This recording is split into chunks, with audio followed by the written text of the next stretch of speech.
करीब लोग ना बैठे, दूर तक ब्रैकेट लगा के रखा है, लेकिन काफी दूर बैठे। मस्जिद नबवी में इतनी लाइटिंग है, लाइटिंग का ऐसा सिस्टम है कि मस्जिद नबी के जस्ट करीब मीनार है, सारा मीनार चमक रहा है हेलोजन। मगर इन नजदियों की शरारत देखो, इनकी रज़ालत। गुंबदे खजरा पे एक किंदिल तक इन लोगों ने नहीं लगाया। गुंबदे खजरा पर एक किंदिल तक नहीं लगाया, आप देख सकते हैं।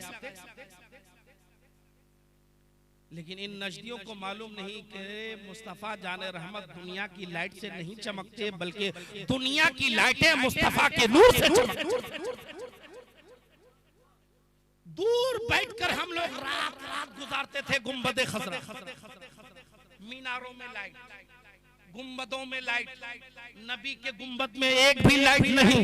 लेकिन दीवानों, अगर अल्लाह तुम्हें वहां भेज दे, मेरे आका वहां बुला ले, तो देख लेना उस दूर से भी, चाहे मीनार में कितनी लाइटिंग लगी हो, मस्जिद में कितनी लाइटिंग लगी हो, लेकिन जो जाज़िबियत, जो नूर और चमक गुंबदे खजरा पर लाइट ना होने के बावजूद है, तो वहां ईमान ताजा हो जाता है।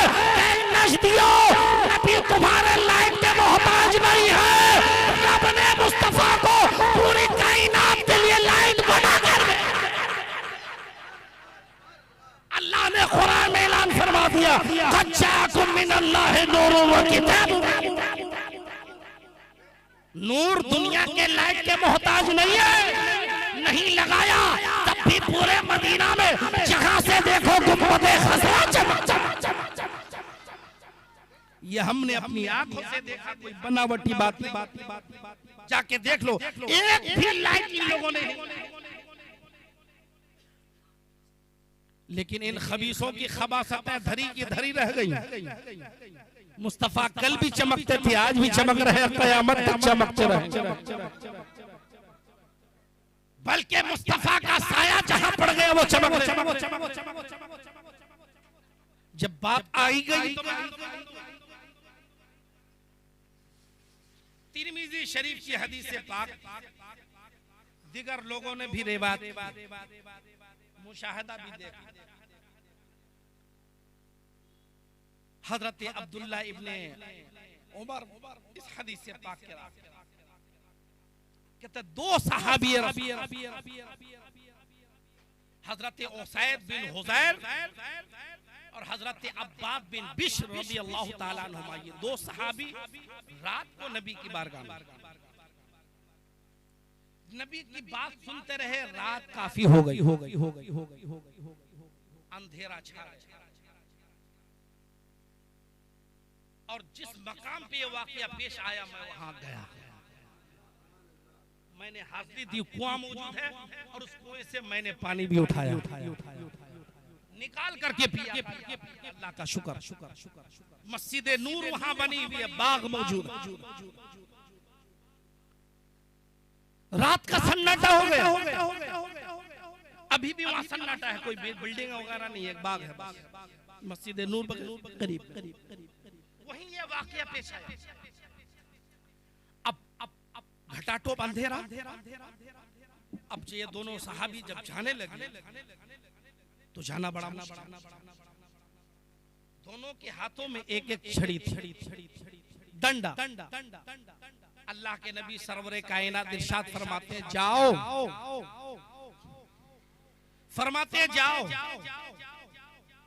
कोई परेशानी नहीं।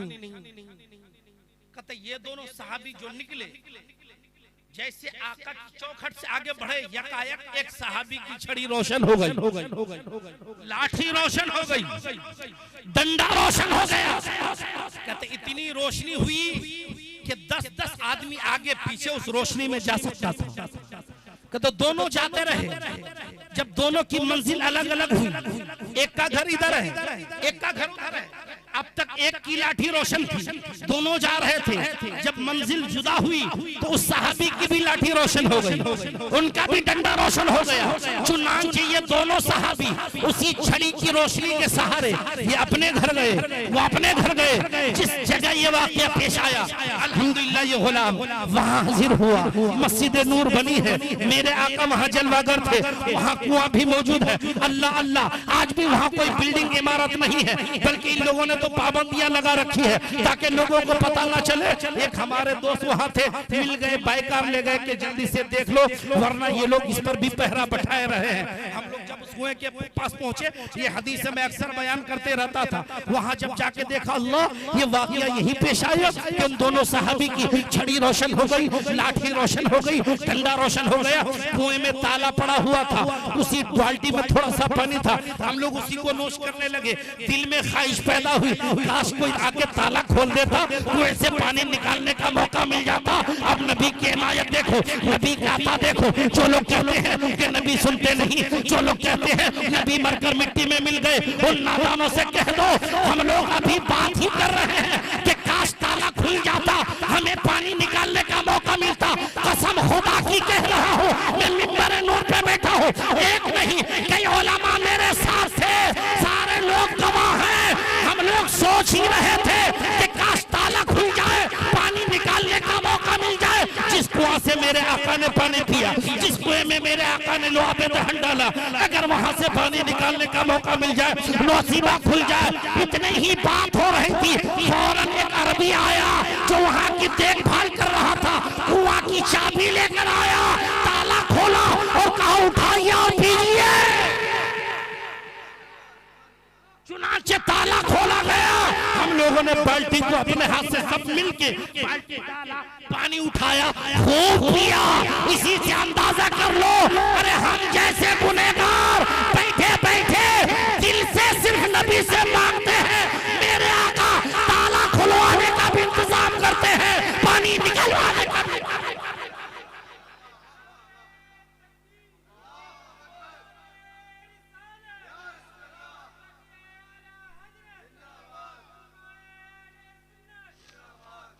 जो मर जाए उसकी ये शान नहीं है, जो जिंदा हो उसकी ये शान। जो ना सुने उसकी ये शान नहीं है, जो सुनते हैं उनकी ये।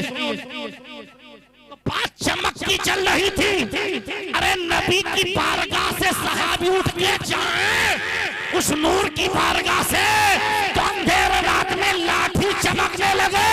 तो जिनके सदके में लाठियां चमक रही है, उस मुस्तफा की चमक का क्या आलम होगा, उस मुस्तफा के नूर का। इसलिए तो हम कारी साहब ने वो पूरा कलाम सुना दिया। इसलिए हम लोग मुख्तसर अंदाज में हदीसों की तर्जमा करते हैं। आला हजरत का सहारा लेकर कहते हैं कि उनकी चमक का ये आलम है कि चमक तुझसे पाते, चमक तुझसे पाते हैं सब पाने वाले। जो मना करते हैं पाओ भी रहे। ये और बात है कि दुनिया में पाएंगे, कब्र में नहीं। नबी की रहमत दुनिया में सबके लिए है, वो हर आलम की रहमत है, किसी आलम में रह जाते, वो हर आलम की रहमत है, किसी आलम में रह जाते। ये उनकी मेहरबानी है कि आलम पसंद आया। वमा अरसलनाका इल्ला रहमतल लिल आलमीन। कुरान फरमाता है मेरे आका रहमतुल लिल आलमीन है। तो आका की रहमत दुनिया में सबके लिए है, लेकिन कब्र में उसे के लिए है जिसका अकीदा ये होगा कि चमक उससे पाते हैं सब पाने वाले। मेरा दिल भी चमका दे, चमका दे। आशिकों, कब्र में नबी की चमक आपकी चमक। जो नबी का जश्न मनाते हैं, जो नबी की ईद मनाते हैं, जो नबी की बारगाह में खिराज अकीदत पेश करते हैं, कब्र की चमक आप, कब्र की रोशनी आप। और देखें मेरे आका की शान, मेरे आका की अजमत, मेरे आका की बारगाह में जो जिस इरादे से आता है, अल्लाह के नबी की बारगाह में बोले या ना बोले नबी पहचान जाते हैं। एक हदीस पाक में सुनाता हूँ, फिर बात खत्म करता हूँ। हजरत अबू हुरैरा, ये वो सहाबी जो हर वक्त नबी की बारगाह में रहते थे। सुफ्फा, सुफ्फा चबूतरा, नबी के मकान के सामने, बाबे जिब्रील के सामने जाकर के घुसेंगे बाबुल निसा से सुफ़ा चबूतरा। हम लोग गए रियाजुल जन्ना में, जब घुसते हैं तो चबूतरा से होके जाना पड़ता है। वहीं रहते थे अबू हुरैरा, गरीब साहब। एक दिन बड़ी भूख लगी, बड़ी भूख लगी, मगर साहबी हैं ये भीख नहीं मांगते हैं। भीख मांगना मुसलमानों का सेवा नहीं, भीख देना मुसलमानों का सेवा। ये और बात है कि हमारे मुसलमान आज अपनी ये आदत खो बैठे, देना मुसलमानों की शान, लेना मुसलमानों का। बहुत भूख लगी तो अबू हुरैरा कहते हैं कि मैं रास्ते में बैठ गया, जिस रास्ते से अबू बकर जाते थे, उमर जाते थे, मेरे आका कहते हजरत अबू बकर आए, हजरत बुखारी शरीफ की हदीस, तो हजरत अबू हुरैरा कहते हैं मैंने यूं ही, क्योंकि ये लोग आम तौर से मुझे खाना खिलाते रहते थे, हजरत अबू हुरैरा कहते आज मैंने यूं ही कि मैं कुछ हजरत अबू बकर से पूछूंगा, बात बढ़ेगी तो हो सकता है खाना भी पूछ ले मुझे। तो मैंने हजरत अबू बकर से एक कुरान की आयत पढ़ी कि हजरत ये आयत का मतलब क्या है। कहता हजरत अबू बकर ने मतलब बताया चलते बने, कुछ पूछा नहीं। हजरत उमर आए, मैंने उनसे एक आयत पूछी कि हजरत उमर इस आयत का मतलब, उन्होंने मतलब बता दी चलते बने। हजरत अबू हुरैरा सोच रहे काम तो बना, थोड़ी देर में मुस्तफा जान रहमत आ रहे हैं, सरवरे कायनात आ रहे हैं, नबी आ रहे हैं। अभी मेरे आका आए, अबू हुरैरा ने कुछ पूछा नहीं, मेरे आका ने फरमाया अबू हुरैरा आओ, साथ में आओ, दिल के इरादे को जानने वाले आका। ये बुखारी शरीफ की हदीस पाक में बयान कर रहा हूँ, हदीस की सबसे बड़ी, कोई बनावटी बात ले गए। बैठो, अबू हुरैरा बैठे हैं, एक शख्स एक प्याले में दूध लेकर नबी की बारगाह में तोहफतन पहुंचा कि हुजूर मेरी घर की जानिब से ये दूध कबूल फरमाइए। प्याला में दूध, आका ने कबूल फरमा लिया। अबू हुरैरा कहते हैं कि दिल में ख्याल आया कि इतना मैं भूखा भी अगर हुजूर ये मुझे दूध दे दें तो मजा आ जाए। कहते दिल ही में सोचना। अब मेरे आका फरमाता अबू हुरैरा उठो, ये दूध का प्याला लो और सारे सहाबा को पिलाओ।